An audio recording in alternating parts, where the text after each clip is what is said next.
My name's Paull Robathan. I'm a trustee of Groundwork South West.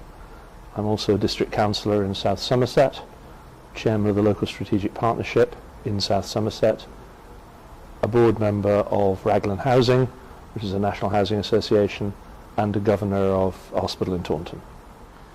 Yeah, I think the surprising difference is that at the moment, before whatever reorganisation is going to happen, governors in the National Health Service thought they were going to be the same as trustees in charities, or maybe the same as councillors in that they had a constituency to represent and they had quite a strong involvement in the day-to-day management. They have neither. So that's a slightly strange role, but I think everybody I know feels that the governor non-executive director split in the National Health Service and Foundation trusts has got to be clarified.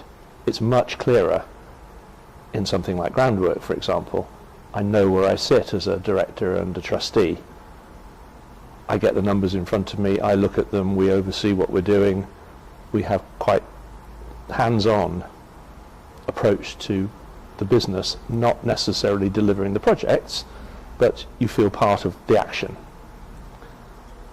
As a councillor, you supposedly represent your community.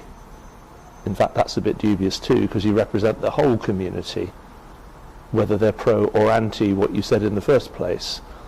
So that's a much more even-handed and balanced role than, say, Groundwork, where you're very clearly representing the community of Groundwork and what it does as against everything else. I think charities, in my experience, Groundwork and others, don't have a huge amount of infrastructure to support the trustees, whereas local authorities, for example, spend an awful lot of time in making sure their councillors are up to speed, and officers spend a disproportionate amount of time sometimes making sure members understand.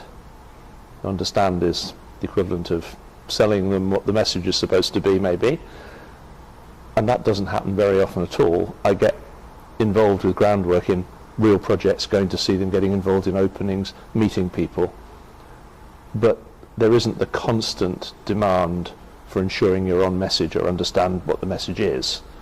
Maybe that's because the message is much clearer, but certainly I don't feel the overhead of being organised anything like as much in Groundwork as I do in the other two, should we say. There are dedicated people to look after governors in the Foundation Trust I belong to, which is extremely helpful, because if you want to know something, you know where to go, and their job is to make sure you do it, or that they do it for you. That's not quite so much the case in Groundwork, because we're very lean, and then the argument might be that the others are slightly fatter, but I think if you're going to be effective, you really need to understand the ins and outs of what you're doing.